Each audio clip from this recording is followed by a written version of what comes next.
The first thing we'll do is define the machine that will be used to mill this part. I'll switch to the CAMWorks Feature Tree tab here to get started.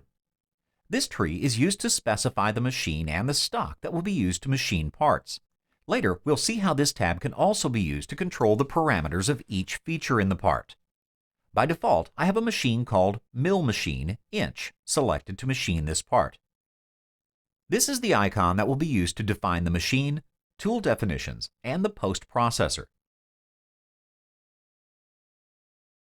The feature tree here behaves just like the feature manager tree in SOLIDWORKS. If I right-click, I can select Edit Definition to make changes, or I can simply double-click the machine node. This is the machine dialog box. To fully define the machine we will be using, we will be navigating through each of these tabs from left to right. Here on the Machine tab, you can see a list of available mill turn, and wire EDM machines.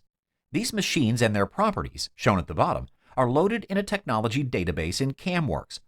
Later, in the section called Setting Up CAMWorks, I'll show you how to modify the database to include the particular machines in your facility. For now, I'll use Mill Machine Inch, so I will click Select.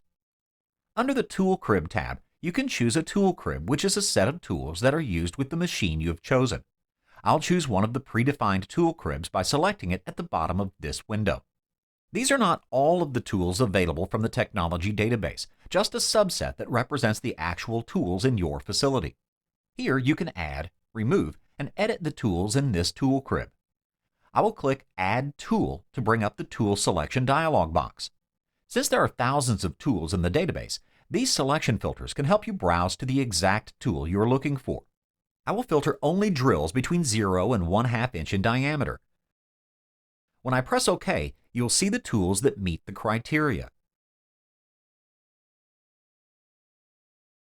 I will highlight this tool here and press OK. Now, when I scroll to the bottom, you'll see the tool has been added to the list. To edit the parameters of this tool, I can highlight it and select Edit.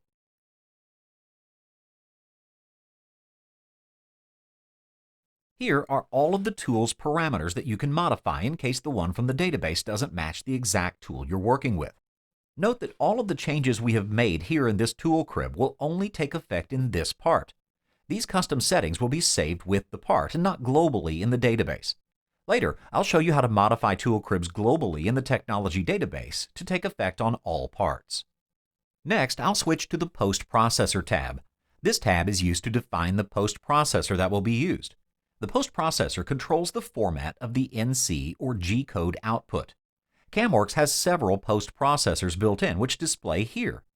If I know the file path for my post processor, I can input it directly, or I can use the Browse button to locate it.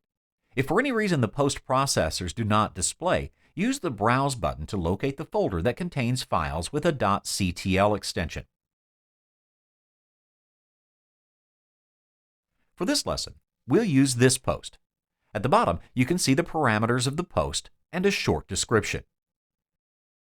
Under the Posting tab, you can enter information that will be specific for this program that will appear on the setup sheet when we output our G-code. The coolant settings can be defined from the tool itself or from the post processor. The same applies to the tool diameter or length offsets. These options allow you to define whether the values that are output in the code are set in the post processor or from the tool itself. We'll take a look at how to customize these values later on in this course. Since we're working with a 2.5 axis milled part in this section, the Setup tab and Rotary Axis and Tilt Axis tabs do not apply. To continue, I will click OK to accept the selections for this machine and move on to define the stock we will be using.